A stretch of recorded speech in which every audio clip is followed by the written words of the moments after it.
Shri Venkateswara gold తాకట్టులో ఉన్న మీ బంగారాన్ని విడిపించి కొనబడును.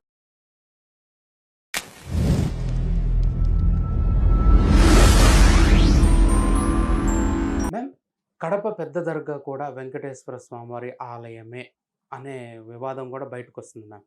ఇందులో నిజ నిజాలు ఏంటి మ్యామ్? నిజాలంటే నిజ నిర్ధారణ కమిటీ వేయాలి. ఓకే. కాకపోతే ఉండొచ్చు, అందులో సందేహం లేదు. మీకు ఇందాక మనం మాట్లాడుకున్నట్టుగా చాలా దర్గాల కింద మ్మ్.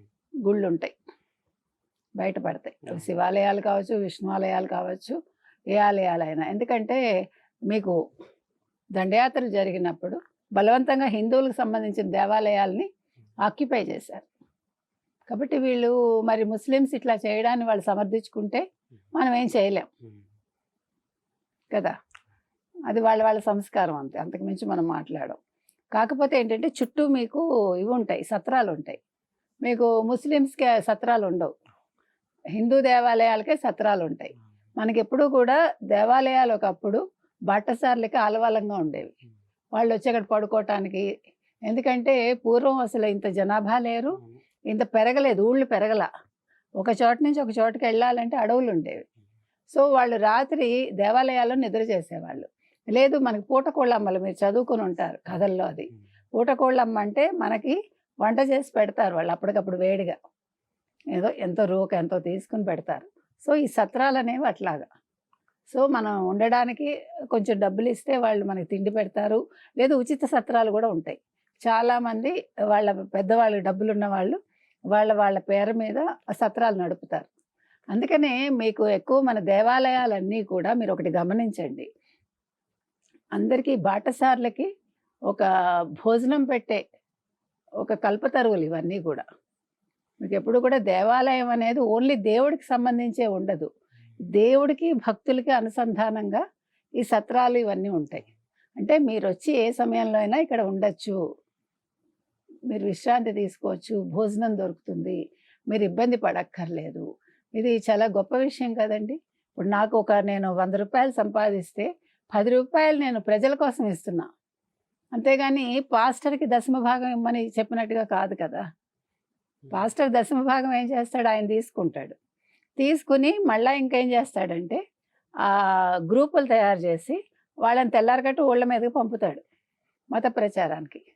ఇక్కడ అలా జరగదు. ఉన్న వాస్తవం చెప్తున్నాను నేను, ఏదైనా కల్పించానా? ఇక్కడ అలా కాదు. నేనేం చేస్తానంటే ఇగో ఈ భూమి రాసి ఇచ్చేస్తా, దీని మీద వచ్చే ఆదాయంతో హైవేజ్ అనేవాళ్ళు అప్పట్లో.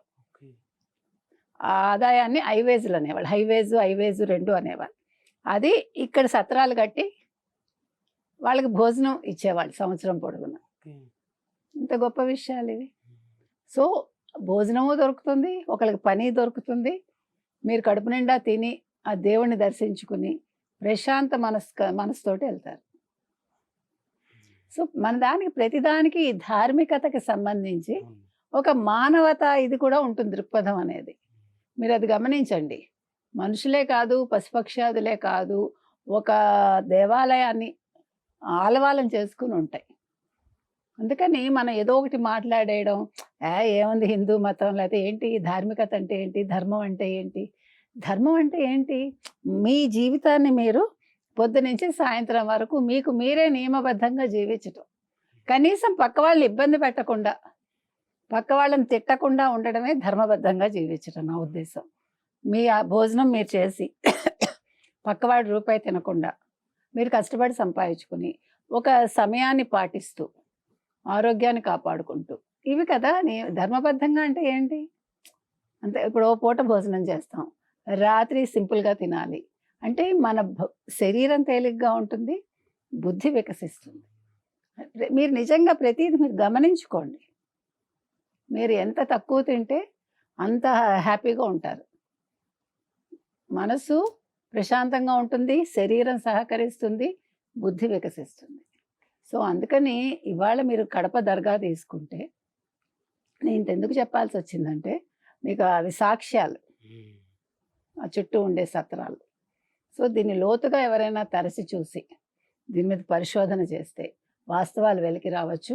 మరి వాస్తవాలు వెలికి తీయడానికి కొంతమంది అడ్డుకోవచ్చు, అది కూడా జరుగుతుంది. కాబట్టి వేచి చూడాలండి.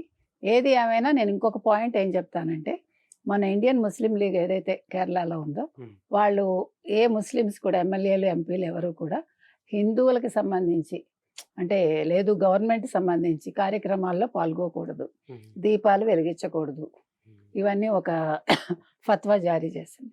సో నేను కూడా చెప్తున్నా, మన ఎమ్మెల్యేలు ఎంపీలు ముఖ్యమంత్రులు హిందువులు ఎవరైతే ఉంటారో మీరు ఓ టోపీ పెట్టేసుకుని భుజాలకు చద్దరు వేసేసుకుని దేవుడికి చద్దరు సమర్పించేసి మీరెందుకు అట్లా మారుతారు? వాళ్ళకి అది చెప్పండి, సున్నితంగా తిరస్కరించండి. ఓట్లు ఎక్కడికి వెళ్ళిపోవు. ఓట్ల కోసం మనం వాళ్ళకి కీలుబొమ్మలుగా మారు.